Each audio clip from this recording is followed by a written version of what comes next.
ప్రతి ఒక్క హిందువు ప్రతి ఒక్కరి సినిమా చూడాలి. దేవుడు లేడు అనేవాడు మాత్రం ఈ సినిమా పక్కా చూడాలి.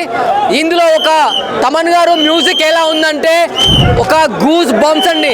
ఇందులో తమన్ గారు మ్యూజిక్ కొడుతుంటే అతని రూపంలో ఒక శివుడు ప్రత్యక్షమై చూపించారు. అసలు మన బాలకృష్ణ గారు మీ యాక్టింగ్కి అసలు నేను శతకోటి నమస్కారాలు పెడుతున్నాను. దేవుడు ప్రత్యక్షమైపోయాడు మీ రూపంలో. ఒక దేవుడు చూశాను. మూవీ మాత్రం ఒక మిరాకిల్, సినిమా మాత్రం ఒక హై లెవెల్, దేవుడు మాత్రం ఒక అసలు ఈ సినిమాకు చెప్పని మాటలు రావట్లేదు.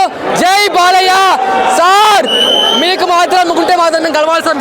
మీ కాలు మొక్కి మీ యొక్క డెసిషన్ తీసుకోవాలి సార్. నాకు మాటలు రావట్లేదు, నాకు మాటలు పోయినాయి. దేవుడి రూపంలో ఉన్న దేవుడు సార్ మీరు.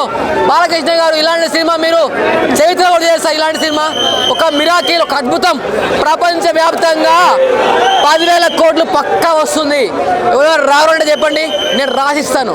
రేపటి నుంచి మొత్తం హౌస్ఫుల్. నరకయాత్ర ప్రాప్తిరస్తు అన్నాడు. వీరిని చెప్తున్నాను కదా, ప్రతి హిందువులు ఈ సినిమా చూడాలి. మిస్ అయితే మాత్రం మీ ఇష్టం. ఇంకా థ్యాంక్ యూ.